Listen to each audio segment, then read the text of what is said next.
नमस्कार, मैं विकास सिंह और आप देख रहे हैं एक न्यूज 24। लोक जनशक्ति पार्टी रामविलास के राष्ट्रीय अध्यक्ष चिराग पासवान आज दिल्ली से पटना पहुंचते हैं। पटना एयरपोर्ट पर जैसे ही पहुंचते हैं मीडिया का सामना हो जाता है, क्योंकि बिहार में इस वक्त जिस तरीके से बवाल देखने को मिल रहा है, जिस तरीके से पासवान समाज को सड़कों पर पीटा गया और जब से चौकीदार जो है वो लगातार धरना प्रदर्शन कर रहे हैं, इस मामले को लेकर चिराग पासवान ने जमकर फटकार लगाया है। सीधा सीधा उन्होंने चुनौती दिया है और कहा है कि हम पासवानों के साथ हैं, पासवानों के हित के लिए हम हमेशा से आवाज उठाते आ रहे हैं और हमेशा से आवाज उठाएंगे। वैसे में बड़ा ऐलान जो है वो चिराग पासवान किए हैं। क्या कुछ ऐलान किए हैं, किस तरीके से महागठबंधन को भी आड़े हाथों लिए हैं और आड़े हाथों लेते हुए तेजस्वी यादव को भी जमकर फटकार लगाया है। ऐसे में क्या कुछ कहते हुए नजर आ रहे हैं चिराग पासवान केंद्रीय मंत्री। पहले आप सुनिए कि क्या कुछ कहें तमाम मुद्दों पर। प्रधानमंत्री आदरणीय नरेंद्र मोदी जी का मैं अपनी तरफ से, अपनी पार्टी लोक जनशक्ति पार्टी रामविलास की तरफ से प्रधानमंत्री जी और वित्त मंत्री जी का धन्यवाद करूंगा कि एक लंबे समय से जो बिहार और बिहारियों की मांग थी, उस मांग को सुना गया है, उस मांग को पूरा किया गया है। अगर इस पर भी अगर राजद और कांग्रेस को अगर ऐतराज है तो ये वही लोग हैं जो कतई बिहार का विकास नहीं चाहते हैं। एक सवाल है, चल रहा था तेजस्वी यादव नेता प्रतिपक्ष सदन से गायब। भैया मुझे नहीं पता, बस अपनी जिम्मेदारियों का एहसास हर किसी को होना चाहिए। महत्वपूर्ण सत्र है और हर सत्र महत्वपूर्ण होता है। ऐसे में विपक्ष के नेता की भूमिका और ज़्यादा महत्वपूर्ण हो जाती है। आप कोई साधारण विधायक नहीं ना है, आप एक संवैधानिक पद पर हैं और आपके पद की गंभीरता बढ़ती है जब आप विपक्ष के नेता की भूमिका में होते हैं। ऐसे में उसको गंभीरता से लेना ज़रूरी है। मुझे नहीं पता कि वो क्यों विधानसभा से गायब थे, पर कारण जो भी हो इसको भी उतना ही महत्व देना चाहिए। एक सवाल है कि कांग्रेस की विधायिका है शिल्पी नेहा तिर्की, उन्होंने सवाल खड़ा किया है कि रामगढ़ में बिहार के लोग मुखिया क्यों बनते हैं। डेमोग्राफी चेंज करने सवाल किया। क्या चीज़? रामगढ़ में बिहार के लोग आकर मुखिया क्यों बनते हैं? बिहार वहाँ पे रामगढ़ में बिहार के लोग मुखिया क्यों बनते हैं आके? क्या मतलब? कांग्रेस की नेत्री है, उन्होंने झारखंड के सवाल किया कि झारखंड में आके क्यों आके बिहार के लोग आके मुखिया बनते हैं। देखिए, ये क्षेत्रवाद फैलाने का प्रयास विपक्ष के नेताओं के द्वारा से समय समय पर होता रहा है। कभी जाति के आधार पर, कभी धर्म के आधार पर, कभी क्षेत्र के आधार पर। मुझे खुशी है इस बात की, बिहारियों में इतना सामर्थ्य है। आप सबसे बड़े पदों से लेकर एक मजदूर की श्रेणी में भी आप देखिएगा तो देश के हर राज्य में एक महत्वपूर्ण भूमिका बिहारी निभाते हैं। आप बड़े बड़े बिजनेस हाउसेज में चले जाइए, वहाँ पर आपको बिहारी मिलेंगे। बड़े बड़े मीडिया हाउसेज में आप चले जाइए, बड़े बड़े पदों पर वहाँ पर आपको बिहारी मिलेंगे। कहने की ज़रूरत नहीं है, सबसे ज़्यादा IAS IPS ऑफिसर्स हमारे बिहार से आते हैं। बड़े बड़े अधिकारियों के पद पर विभिन्न राज्यों में, कल नीति आयोग की बैठक में हम मौजूद, वहाँ पर भी कई ऐसे बड़े अधिकारी जो विभिन्न राज्यों में बड़े पद पर हैं, उन्होंने भी आकर जब अपना परिचय दिया तो उन्होंने बताया कि वो भी बिहार से हैं। और वहीं एक ऐसा बड़ा तबका भी बिहारियों का है जो विभिन्न राज्यों में जाकर मजदूरी का काम करते हैं और उस राज्य की अर्थव्यवस्था को गति देने का काम करते हैं। ऐसे में मुझे गर्व होता है एक बिहारी होने के नाते कि बिहारी इतने सक्षम हैं जो आज देश के अलग अलग कोने में भी अपना झंडा बुलंदी से वो फहराने का काम कर रहे हैं। पर जो लोग ऐसी टिप्पणी करते हैं वो लोग सिर्फ क्षेत्रवाद के आधार पर बांटने की साजिश करते हैं। मैं मानता हूँ भारत सिर्फ भारतीयों का है और भारतीयों को ये संवैधानिक अधिकार है कि देश के किसी भी कोने में जाकर वो कार्य कर सकते हैं। धन्यवाद। उस बैठक में मैं भी मौजूद था और ये सरासर गलत इल्ज़ाम है कि किसी का माइक वहाँ पे बंद कर दिया गया। पहली बात तो जब ये विपक्ष बोलता है कि माइक बंद कर दें, उस माइक का कंट्रोल वहाँ पे बैठे किसी भी व्यक्ति के हाथ में नहीं होता है, उस व्यक्ति के खुद के हाथ में होता है। ना लोकसभा में, ना राज्यसभा में, ना ऐसी किसी बैठकों में।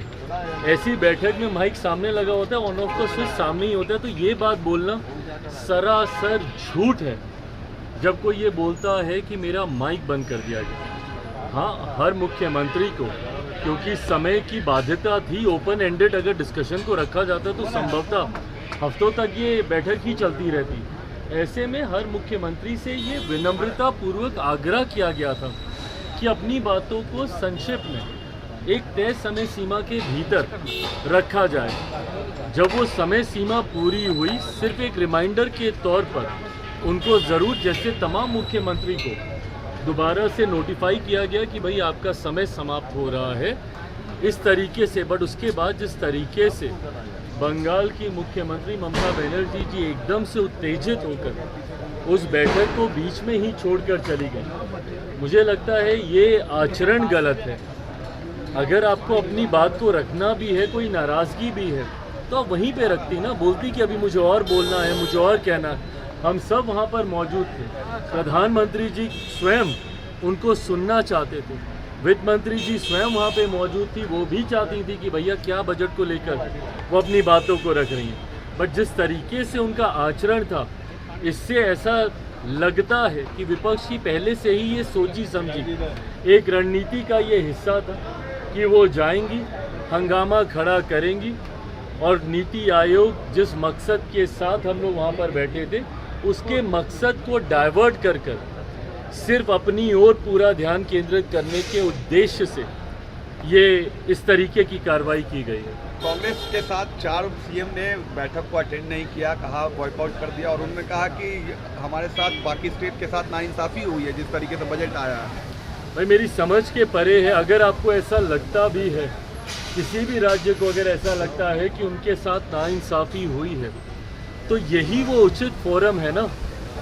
नीति आयोग की बैठक ही वो मंच है जहां पर जाकर आप प्रधानमंत्री जी के समक्ष अपनी शिकायतों को आप रख सकते थे। इस मंच पर जाकर अपना ऐतराज़ आप दर्ज करा सकते थे, अपनी आपत्ति आप दर्ज करा सकते थे। और जो लोग ये बोलते हैं कि हम लोग के साथ भेदभाव हुआ, पहली बार देश में एक ऐसा बजट एक लंबे समय के बाद देखने को मिला जिसने पिछले 10 सालों में देश की मजबूत होती अर्थव्यवस्था का लाभ जनता को पहुंचाने का काम किया। इसमें जहां प्रमुखता से देश के गरीबों का जिक्र किया गया, अन्नदाता का जिक्र किया गया, नारी शक्ति का जिक्र किया गया, युवा शक्ति का इसमें जिक्र किया गया। ये ऐसे सेक्टर्स हैं जिसमें प्रमुखता से उनको लाभ पहुंचाने के लिए योजनाओं की और राशि की घोषणा की गई। जो राज्य कहते हैं कि उनके साथ अनदेखी हुई, क्या उनके राज्य में गरीब नहीं है? क्या उनके राज्य में महिलाएं नहीं हैं? क्या उनके राज्य में किसान नहीं हैं? क्या उनके राज्य में गरीब वर्ग से आने वाले युवा हो, महिलाएं हो, किसान हो, क्या ये लोग नहीं हैं? तो सिर्फ राजनीतिक हंगामा करने के लिए उनमें दावे के साथ कहते हैं कि भाई ये लोग पिछले बजट भी निकाल कर दिखाएं कि किस किस राज्य को कितना कितना आवंटन किया गया है जब सरकार कांग्रेस के नेतृत्व में चल रही थी। यूपीए की सरकार हो या उसके पहले की सरकार हो, कितने राज्यों का जिक्र किया गया। और मुझे ताज्जुब तो सबसे ज़्यादा राजद और कांग्रेस पर होता है। क्या राजद को खुशी नहीं होनी चाहिए कि भैया बिहार को एक बड़ी राशि आवंटित की गई है, इंफ्रास्ट्रक्चर डेवलपमेंट को लेकर हो, यहाँ पर सड़क को लेकर हो, पुल के निर्माण को लेकर हो। बिहार की सबसे बड़ी समस्या बाढ़, जिसका जिक्र हमेशा मैंने बिहार फर्स्ट, बिहारी फर्स्ट के माध्यम से मैंने किया, उस बाढ़ को लेकर लगभग 11,000 करोड़ की राशि अलग से आवंटित की जाती है। ऊर्जा को लेकर अलग से राशि आवंटित की जाती है, इंफ्रास्ट्रक्चर को लेकर राज्य में अलग से राशि आवंटित की जाती है। तो भैया अगर बिहार जैसा राज्य, जिसके लिए लंबे समय से हम लोग भी मांग करते थे भैया कि बिहार को विशेष राज्य का दर्जा मिलना चाहिए, बट स्पेशल कैटेगरी स्टेटस जब तक नहीं मिलता है, ये मांग भी हम लोग की थी कि बिहार को एक स्पेशल पैकेज मिलना चाहिए। आज मैं धन्यवाद करूंगा माननीय वित्त मंत्री जी का, और विशेष तौर पर मैं धन्यवाद करूंगा मेरे प्रधानमंत्री आदरणीय नरेंद्र मोदी जी का।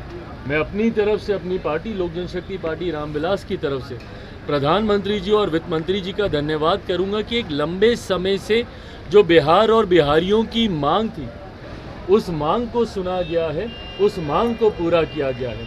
अगर इस पर भी अगर राजद और कांग्रेस को अगर ऐतराज है तो ये वही लोग हैं जो कतई बिहार का विकास नहीं चाहते हैं। चिराग पासवान एक सवाल है, चल रहा था, तेजस्वी यादव नेता प्रतिपक्ष सदन से गायब। भैया मुझे नहीं पता, बस अपनी जिम्मेदारियों का एहसास हर किसी को होना चाहिए। महत्वपूर्ण सत्र है और हर सत्र महत्वपूर्ण होता है। ऐसे में विपक्ष के नेता की भूमिका और ज़्यादा महत्वपूर्ण हो जाती है। आप कोई साधारण विधायक नहीं ना है, आप एक संवैधानिक पद पर हैं और आपके पद की गंभीरता बढ़ती है जब आप विपक्ष के नेता की भूमिका में होते हैं। ऐसे में उसको गंभीरता से लेना ज़रूरी है। मुझे नहीं पता कि वो क्यों विधानसभा से गायब थे, पर कारण जो भी हो इसको भी उतना ही महत्व देना चाहिए। एक सवाल है कि कांग्रेस की विधायिका हैं शिल्पी नेहा तिर्की, उन्होंने सवाल खड़ा किया है कि रामगढ़ में बिहार के लोग मुखिया क्यों बनते हैं? डेमोग्राफी चेंज करने सवाल किया। क्या चीज़? रामगढ़ में बिहार के लोग आकर मुखिया क्यों बनते हैं? जी हां, सुना आपने चिराग पासवान को। चिराग पासवान ने कहा कि बिहार में पासवानों के साथ कुछ भी बुरा नहीं हो सकता है। मैं पासवानों के साथ हूं, मैं पासवानों का नेता हूं। लेकिन उसी के साथ में चिराग पासवान ने बिहार में महागठबंधन को जमकर सुनाया है खरी खोटी। सीधा सीधा तेजस्वी यादव को आड़े हाथों ले लिया। विपक्ष के सबसे बड़े नेता को आड़े हाथों लेते हुए यहां पर चिराग पासवान ने जमकर फटकार लगाया और क्या कुछ कहते हुए नजर आए आपने सुना। तो ऐसे तमाम खबरों के लिए आप बने रहिएगा एक न्यूज़ 24 के साथ। दीजिएगा इजाजत, धन्यवाद।